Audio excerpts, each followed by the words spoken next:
মানিকগঞ্জে শীতকালীন সবজি চাষে ব্যস্ত সময় পার করছেন কৃষকরা। এ বিষয়ে আরও জানাতে জেলার বাঙ্গালা এলাকা থেকে সরাসরি যুক্ত হয়েছেন সহকর্মী আশরাফুল আলম লিটন।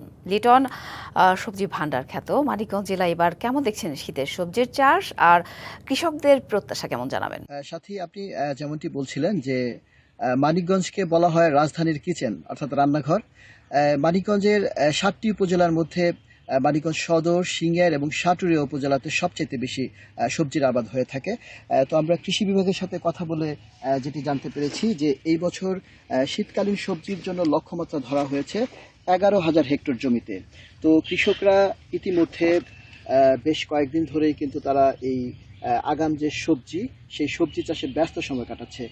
তো আমি এই মুহূর্তে বাঙালি এলাকাতে আছি। আমরা এখানে এসে যেটি দেখতে পেয়েছি যে বিস্তীর্ণ এলাকা জুড়ে কিন্তু কপির চাষ হয়েছে, পাশাপাশি শীতকালীন যে অন্যান্য যে সবজি যেগুলো রয়েছে, লাউ শাক, মূলা শাক, সিম, করলা, তারপর হচ্ছে এই ফুলকপি, বাঁধাকপি। 4 গুণ শক্তিশালী এনজাইম ও অধিক ফেনা সমৃদ্ধ অরিক্স সিলভার ওয়াশ মাত্র 70 টাকায়।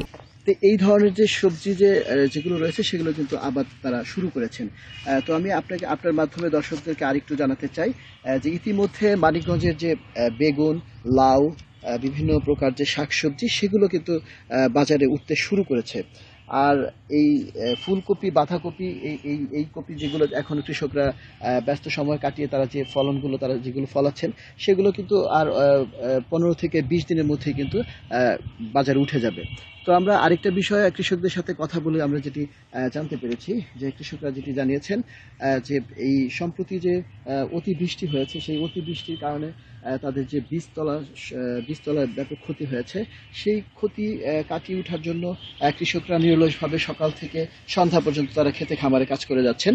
তারা যেটি বলছেন যে আসলে আরেকটা বিষয় আপনাকে বলে রাখি যে মানিকগঞ্জের যে সবজি কিন্তু অত্যন্ত ভালো মানের সবজি, এবং এই সবজি কিন্তু রাজধানীর বাজারকে মাথায় রেখে এই সবজিগুলো কিন্তু কৃষকরা উৎপাদন করে থাকে। এবং আর সবচেয়ে আরেকটা বড় বিষয় হচ্ছে যে রাজধানীর সাথে মানিকগঞ্জের যে যোগাযোগ ব্যবস্থা অত্যন্ত ভালো হওয়ার কারণে কৃষকরা কিন্তু অল্প সময়ের মধ্যে এই সবজিগুলো রাজধানীতে নিয়ে যেতে পারছে।